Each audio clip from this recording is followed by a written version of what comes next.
Первое, что сказала прокурор, что сейчас обжалуется результат предварительного слушания. Сейчас не обжалуется результат предварительного слушания. Результаты предварительного слушания обжалуются только в части вот той жалобы, которую сейчас огласил Божакоев. А в части Рябушкина вопрос предварительного слушания не обжалуется.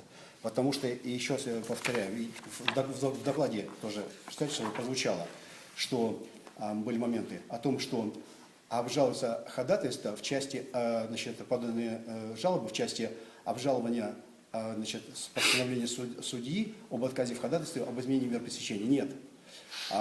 Если даже такое есть, но есть еще и другое, вот то, что сейчас вот я слышал от Ибраева и от Узенова. То есть, вот это ходатайство об отказе в удовлетворении ходатайства об изменении мер пресечения, оно не обжалуется. И когда стороны его подали, им его вернули. Поэтому они подали другие ходатайства. Они подали уже ходатайство теперь на само постановление судьи. То есть действия самого судьи, вот уже с момента назначения предварительного слушания, они были незаконны. И в чем выражается их незаконность? Вот судья в постановлении от 29 января 2012 года, 24 пишет: оставить меру пресечения без изменения до окончания судебного разбирательства. Вот по закону, найдите мне, пожалуйста, в законе, в УПК, положение, которое предоставляло бы судье вот эту формулировку делать. Вот такой формулировки у него нет. У судьи нет права оставлять без изменений меру пресечения до конца судебного разбирательства. У него есть только 4 полномочия у судьи. Статья 93, часть 1 и 2. Они говорят, и 3. Они говорят, что судья может, первое, применить меру пресечения, раз. Второе, изменить меру пресечения, 2. Третье, отменить меру пресечения, 3. И продлить меру пресечения, 4. Вот 4 вещи у него должно быть. Вот этого у него нет. Поэтому вот это вот в любом случае постановление в части защита, оно подлежит отмене как незаконное. Вот это вот первое основание. Теперь дальше. Но в таком случае возникает такая вещь. То есть у нас мера пресечения была, если мы вот это отменяем, у нас мера пресечения в отношении Рябушкина была применена только до 2 февраля 2012 года. И правильно говорит адвокат Узенов, он с этого времени все время содержится незаконно. На каком основании его держит? Вот в этом случае тогда мы должны действительно поднять всю картину и посмотреть. Значит, получается, для себя отметить. То есть, получается, вот, если следовать строго закон, мы сейчас должны его освободить. Вот прямо сейчас мы должны, как будет отменено, освободить по отражу. Но будет ли это сделано? И вот здесь вот уже возникают вопросы, здесь возникают нюансы. И мы должны учитывать, что первое, 23 ноября 2016 года Рябушкину было предъявлено... Да, еще, почему я сейчас об этом говорю? Вот скажете, казалось бы, нет, это одно и то же.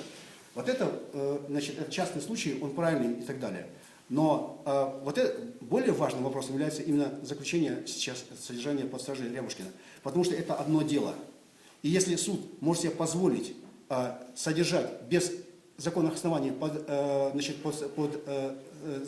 стражей Рябушкина, то что ему мешает признать виновным Божакоева под таким же без оснований в совершении преступления? Поэтому это одно дело, это один и тот же подход. Поэтому мне важно, чтобы суд сейчас, с самого начала, проявлял для себя недопустимость вынесения незаконных решений, необоснованных решений. Я показываю, что нет основания. Итак, 23 ноября 2018 года было предъявлено 2 обвинения. 173, часть 2, 1997 года и 221, часть 1, 1997 года. Именно вот на основании этого обвинения Рябушкину была применена мера пресечения 23 ноября 2018 года по заключению по стражу. Все, мы сейчас это не обсуждаем, это уже было сделано. Дальше. 28 декабря 2018 года срок содержания под стражей был продлен до 2 февраля 2012 года. Тоже на основании вот этого же обвинения. То есть оно продляется, когда истекает срок. Тоже мы к этому не имеем претензий, потому что если было рассмотрение, оно закончилось. Теперь, но 9 января 2019 года Рябушкину предъявляется новое обвинение взамен прежнего. То есть обвинение по статье 173 части 2 УК 1997 года и по статье 233 части 1 УК 2017 года. То есть это новое обвинение. Несмотря на то, что могут быть там эпизоды те же самые, могут быть статьи, но обвинение это новое, потому что оно заменяет вот это обвинение. То есть, в принципе, здесь могло быть, что обвинения могли быть сняты вообще. Поэтому, вот, учитывая то, что были предъявлены новые обвинения, это новые обстоятельства. И, 21 числа, 21 января, судья принимает к производству вот это вот, дело. И в этом случае судья действует статья 271 «Назначение судебного заседания». То есть при назначении судебного заседания, части 1, судья при решении возможности назначения, судья должен выяснить следующие вопросы. Часть 1, подпункт 3. Пункт 3. Подлежит ли изменению или отмене меры пресечения обвиняемого? Вот судья должен вот сразу видеть, что мы предъявили новое обвинение, и он должен посмотреть, вот эти статьи, они предусматривают возможность применения меры пресечения в виде заключения по стражу. И когда судья смотрит эти статьи, он видит, что эти статьи предусматривают срок лишения свободы, статья 173 только до 3 лет, а статья 233 вообще не предусматривает. То есть получается, он понимает, что мера пресечения ему в данном случае применена незаконно, на основании новое обвинение. И поэтому он уже сейчас должен при назначении заседания этот вопрос решить. То есть по результатам предварительного слушания рассматривалось только 3 вопроса. Первое.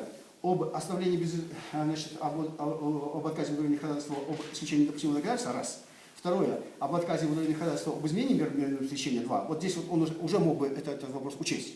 Значит, и третий, это вопрос о назначении судебного заседания. Вот третий вопрос. Никаких других вопросов больше не рассматривается. Но когда он назначал заседание, вот статья 3, если он решает, что нельзя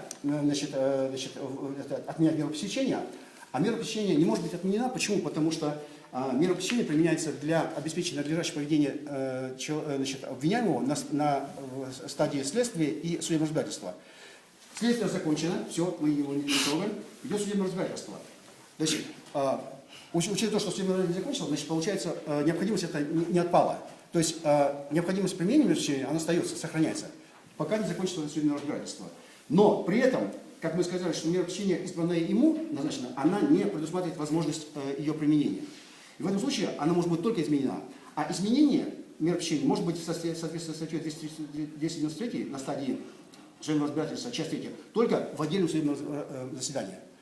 Вот такого заседания не было назначено. То есть не было назначено судебное заседание о продлении срока. Соответственно, вот это вот, значит, сейчас Рябушкин содержится незаконно.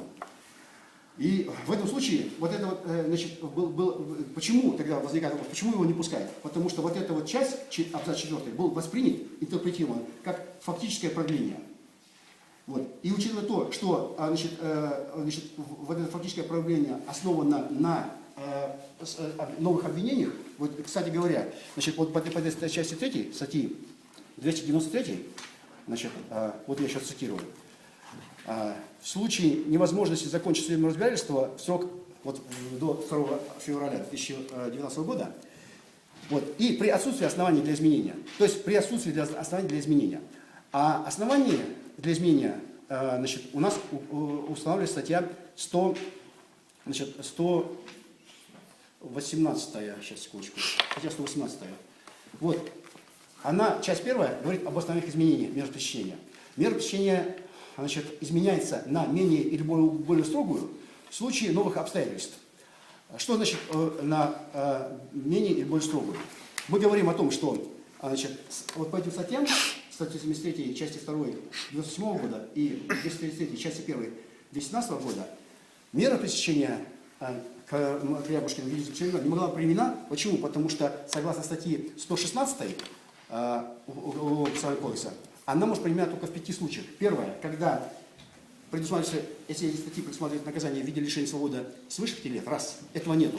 Второе, когда мера, значит, наказания предусматривается менее 5 лет, но при этом, значит, подозреваемый не имеет постоянного жительства. Этого тоже нет. У нас он, значит, не имеет постоянного жительства, к нему не подходит. Третье основание, если личность не установлена его при том, что вот при этих статьях, личность у него установлена. Четвертое, если нарушена ранее примененная мера пресечения. То есть ранее пресечение ему не применялось. И вот мы говорим о том, что когда меняется на более-менее строгую, значит, на более строгую применяется, когда у него была подписка о невыезде, он ее нарушил, и тогда к нему применяется мера пресечения на более строгую. Вот она идет изменение.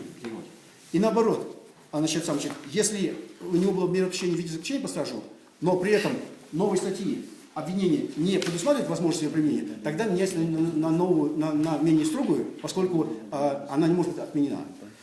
И пятый случай, если он скрылся от следствия или органа, осуществляющего досудебного производства. Вот он не скрывался. Поэтому, учитывая то, что к нему не может быть применена по новым обвинениям в связи с новыми обстоятельствами, значит, мера пресечения в виде заключения по стражу, Мера пресечения должна быть ему изменена. И она должна быть изменена именно была судом в порядке рассмотрения при назначении вот этого судебного заседания. То есть до 1 февраля, если он назначил, вот до 1 февраля он должен был назначить не судебное разбирательство по существу, а именно вопрос о продлении срока меры пресечения. Тогда бы это было законно. То есть судья не выполнил вот эти предусмотренные свои обязанности. А уже потом, после продления, мы могли рассматривать вопросы по существу. Поэтому я считаю, что постановление судьи Касымбекова от 29 января 2019 года в части абзаца 4 подлежит безусловному отмене. И в этом случае, учитывая то, что Рябушкин сейчас в данный момент находится незаконно под стражей, и в отношении него не может быть отменена мера пресечения, на мой взгляд, мера пресечения должна быть изменена на ту, которую просит адвокаты Джолошев, либо на залог, либо на домашний арест, либо на подписку о невыезде. Поэтому я прошу суд, вот сейчас творится явное беззаконие. Вот вы все понимаете, что человек находится при отсутствии этих оснований. И поэтому от вас сейчас зависит, вот, будет ли этот процесс быть направлен по законному руслу. То есть неважно, какая личность человека, неважно, важно то, что нет оснований, неважно, какой идет этот общественный резонанс. Важно то, что решение должно быть принято по закону. Оснований для содержания человека под стражей нету. И поэтому я прошу сейчас суд не уходить за формулировки, а решить вопрос по существу. Изменить меру пресечения Рябушкину с заключением под стражу, не связано с лишением свободы. У меня все.